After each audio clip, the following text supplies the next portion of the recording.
Hello students, আমি Moumita ma'am. আশা করি তোমরা সকলে খুব ভালো আছো। Welcome back to our channel.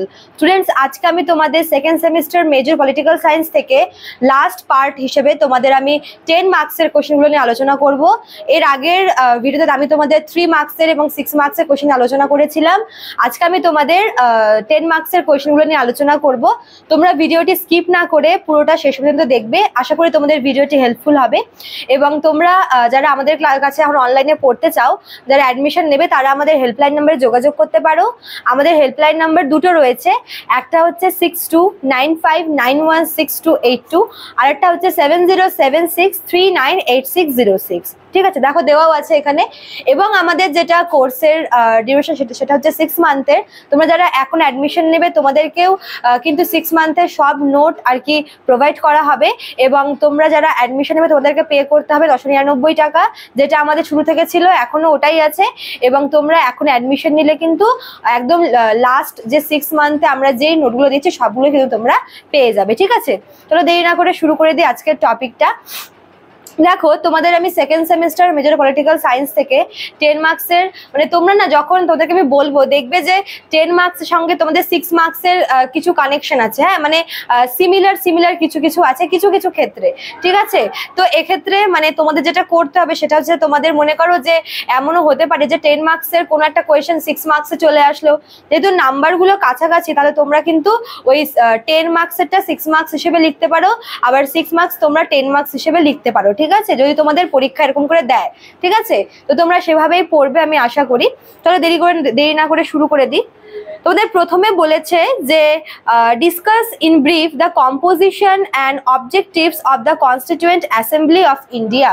ঠিক আছে, আমাদের যে কনস্টিটিউয়েন্ট অ্যাসেম্বলি আছে, যাকে আমরা বাংলায় বলি হচ্ছে গণপরিষদ বা সংবিধান সভা, তো এই গণপরিষদের গঠন বা কম্পোজিশন, ঠিক আছে, এবং এর যে অবজেক্টিভস বা উদ্দেশ্যগুলি কি কি, অর্থাৎ এই যে গণপরিষদ গঠিত হয়েছিল, সেই গণপরিষদের গঠনের মানে গণপরিষদের গঠন এবং এর উদ্দেশ্যগুলি কি কি ছিল। ঠিক আছে, এটা তোমাদের লিখতে হবে। দেন তোমাদের 2 নম্বরে বলেছে রাইট টু ইকুয়ালিটি। আমাদের কনস্টিটিউশনে রাইট টু ইকুয়ালিটি, যেটা হচ্ছে আমাদের ফান্ডামেন্টাল রাইটসের মধ্যে পড়ে, যেগুলো আমাদের 6টি রয়েছে, তার মধ্যে প্রথম তোমাদের রয়েছে হচ্ছে রাইট টু ইকুয়ালিটি। ঠিক আছে, তো এই রাইট টু ইকুয়ালিটির মধ্যে কিন্তু অনেক রকমের আর কি রাইটস রয়েছে। ফর এক্সাম্পল হচ্ছে তোমার এই যে আনটাচেবিলিটি, ঠিক আছে, এটা অ্যাবলিশ করার কথা বলা হয়েছে। দেন সরকারি চাকরিতে সমান অধিকারের কথা বলা হয়েছে। তারপর বিভিন্ন টাইটেল বা বিভিন্ন খেতাব, এগুলো আর কি রদ করার কথা বলা হয়েছে। আইনের চোখে সবাইকে সমানভাবে মান্যতা দেওয়া হয়েছে। এগুলি তোমাদের রাইট টু ইকুয়ালিটির মধ্যে পড়বে। ঠিক আছে, তো তোমাদের এগুলো সবগুলোই কিন্তু অল্প অল্প করে লিখতে হয়, যদি তোমাদের ব্রড কোয়েশ্চেন হিসেবে আসে 10 মার্কস হিসেবে। ঠিক আছে, নেক্সট তোমাদের 3 নম্বরে বলেছে powers, functions and position of the president of India.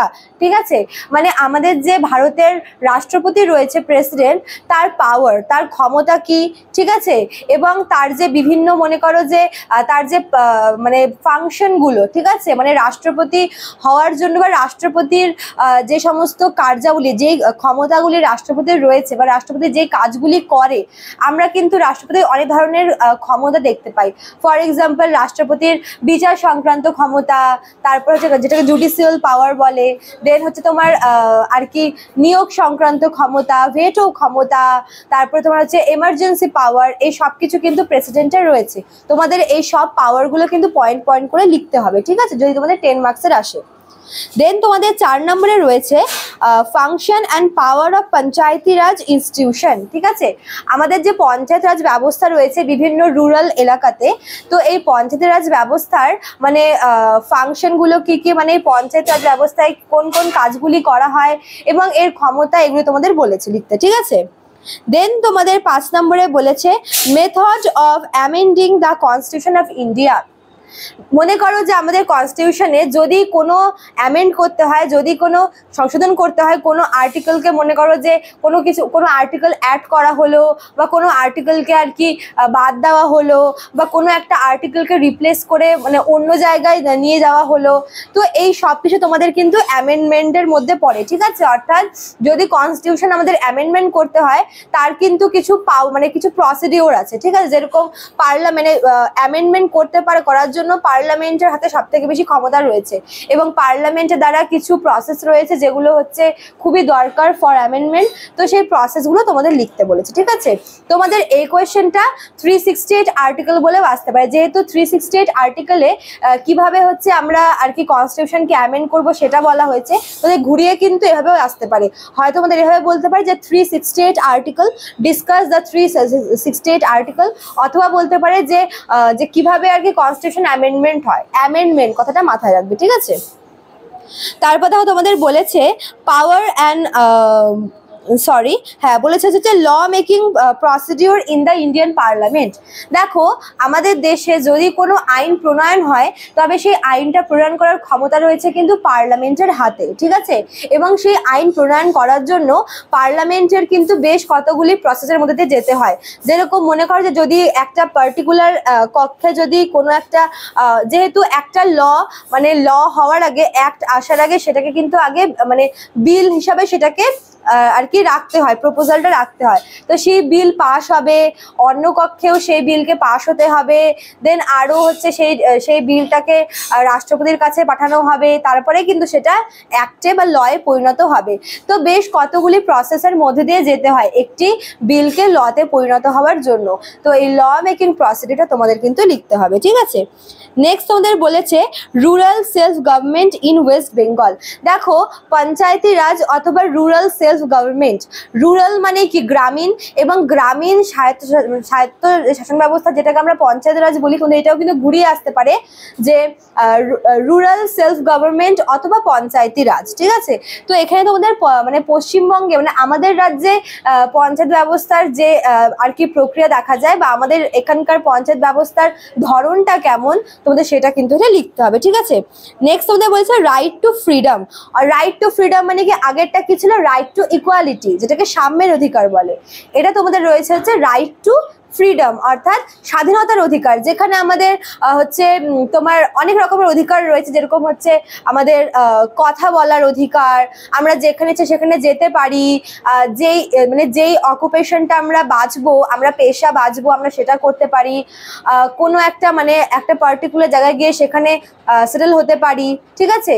তারপর মনে করো যে এই যে নিউজ পেপারগুলো, হ্যাঁ, মিডিয়ার যে কথা বলার যে অধিকার, এগুলো সব কিন্তু তোমার রাইট টু ফ্রিডমের মধ্যেই পড়ে, ঠিক আছে। এটাও তোমার ফান্ডামেন্টাল রাইট, তোমাদের এগুলো লিখতে হবে, ঠিক আছে। নেক্সট তোমাদের রয়েছে যে how the constituent assembly was form, মানে এই যে কনস্টিটিউয়েন্ট অ্যাসেম্বলিটা রয়েছে গণপরিষদ, সেটা কিভাবে তৈরি হয়েছিল। একদম শুরুতে বললাম না যে কম্পোজিশন অফ কনস্টিটিউয়েন্ট অ্যাসেম্বলি। দেখো তোমাদের একটা কোয়েশ্চেন এরকম বারবার করে দেওয়ার একটাই মানে, যেহেতু তোমাদের কোয়েশ্চেন ইংলিশে হবে, তোমাদের অনেকভাবেই কিন্তু আসতে পারে একটা কোয়েশ্চেন, ঠিক আছে। যেমন কম্পোজিশন অফ হচ্ছে constituent assembly, how constituent assembly was formed, এগুলোর কিন্তু অ্যান্সার সেমই, কিন্তু তোমাদের ঘুরিয়ে ঘুরিয়ে অন্যরকম ভাবে দিতে পারে কনফিউজ করার জন্য। ওই জন্যই তোমাদের একটা কোয়েশ্চেন অন্যরকম ভাবে বারবার করে দিয়ে দেওয়া হয়েছে, যাতে তোমরা যেভাবেই দিক না করো তোমরা এক্সামে বুঝতে পারো, লিখতে পারো, ঠিক আছে। তারপর দেখো তোমাদের নেক্সট বলেছে যে power and function of supreme court. আমাদের যে দেশের সর্বোচ্চ আদালত রয়েছে যার নাম হচ্ছে সুপ্রিম কোর্ট, সেই সুপ্রিম কোর্টের পাওয়ার কি কি, সুপ্রিম কোর্টের গঠন, সুপ্রিম কোর্টের কার্যাবলী, এর মধ্যে তোমাদের পড়তে হবে যে সুপ্রিম কোর্টে, দেখো সুপ্রিম কোর্টের সব থেকে ইম্পর্টেন্ট যেটা কাজ সেটা হচ্ছে কি এই মানুষের যে অধিকারগুলি রয়েছে, ফান্ডামেন্টাল রাইটসগুলি, সেগুলোকে কিন্তু রক্ষা করা। এবং এর জন্য সুপ্রিম কোর্ট কি 5 রকমের লেখ বা রিট জারি করতে পারে। এটা খুব বেশি আসে তোমাদের এক্সামে, ঠিক আছে। সুপ্রিম কোর্টের কার্যাবলী যখনই আমরা পড়বো, তো সুপ্রিম কোর্টের দ্বারা প্রণীত এই রিট বা লেখগুলি তোমাদের কিন্তু পড়তে হবে, ঠিক আছে। আচ্ছা, নেক্সট দেখো significance of the preamble to the constitution. আমাদের যে কনস্টিটিউশন আছে তার যে প্রিয়াম্বল, যেটাকে বাংলায় প্রস্তাবনা বলে, সেই প্রিয়াম্বলের তাৎপর্য কি, মানে প্রিয়াম্বল কি, প্রিয়াম্বল কেন হচ্ছে দরকার, প্রিয়াম্বল পড়লে আমরা কোন কোন ধারণা পাই, তোমাদের এগুলি লিখতে হবে, ঠিক আছে। দেখো প্রিয়াম্বল তোমাদের শর্ট কোশ্চেন হিসেবে আসতে পারে, সেখানে তোমরা অনলি প্রিয়াম্বল কি মানে ছোট করে লিখতে পারো, তার জন্য আলাদা নোটস দেওয়া হয়েছে। এবং যদি তোমাদের সঙ্গে এটাও বলে যে প্রিয়াম্বলের তাৎপর্য কি, তোমরা কিন্তু সেটাও মানে তোমাদের এটা 10 মার্কসে আসতে পারে তাৎপর্যটা, তো সেক্ষেত্রে তোমরা কিন্তু পুরোটাই তোমাদের লিখতে হবে, ঠিক আছে। আচ্ছা, তারপর দেখো বলেছে directive principles of state policy, যেটাকে ডিপিএসপি বলে শর্টে, এবং বাংলায় বলে রাষ্ট্র পরিচালনার নির্দেশাত্মক নীতি। তো তোমাদের এগুলো হচ্ছে তোমাদের অনেকগুলো রয়েছে, যেরকম হচ্ছে for example equal pay for equal work, যেমন নারী পুরুষ, ঠিক আছে, মানে মানে সমান কাজের সমান বেতন, হ্যাঁ, এটা তোমাদের একটা রয়েছে। তারপর মনে করো যে হচ্ছে তোমার কি বলবো, যে ফ্রিতে লিগাল এইড পাওয়া, যারা গরিব মানুষ, ফ্রিতে ট্রিটমেন্ট পাওয়া, এগুলো তোমার ডাইরেক্টিভ প্রিন্সিপালের মধ্যে পড়ছে, তো এগুলো তোমাদের লিখতে হবে, ঠিক আছে। নেক্সট তোমাদের বলেছে, আচ্ছা ডাইরেক্টিভ প্রিন্সিপাল না তোমাদের এভাবেও আসতে পারে, যেহেতু এটা তোমাদের পার্ট 4 এর মধ্যে পড়ে, কনস্টিটিউশনের যে 25টা পার্ট রয়েছে তার মধ্যে পার্ট 4 এর মধ্যে তোমাদের পড়ছে, ঠিক আছে। তোমাদের এভাবেও আসতে পারে যে কনস্টিটিউশনের পার্ট 4 এ কি বলা রয়েছে সেটা নিয়ে তোমরা আলোচনা করো। তো একই, কিন্তু ডাইরেক্টিভ প্রিন্সিপালও যা আর হচ্ছে তোমার পার্ট 4 এ যা বলেছে সেটাও কিন্তু সেম, এভাবে তোমাদের ঘুরিয়েও দিতে পারি। নেক্সট তোমাদের বলেছে যে power and position of prime minister, মানে একজন প্রধানমন্ত্রীর যে ক্ষমতা এবং কার্যাবলী সেগুলো, ঠিক আছে। এটাও তোমাদের রয়েছে, যেহেতু প্রাইম মিনিস্টার একটা ভাইটাল একটা এক্সিকিউটিভ পোস্ট, ঠিক আছে, তো এটা কিন্তু বেশ ইম্পর্টেন্ট তোমাদের, ঠিক আছে। আর তোমাদের লাস্ট রয়েছে power and position of chief minister, ঠিক আছে, মুখ্যমন্ত্রীর হচ্ছে ক্ষমতা এবং কার্যাবলী। তো এইগুলো ছিল তোমাদের 10 মার্কসের কোয়েশ্চেন।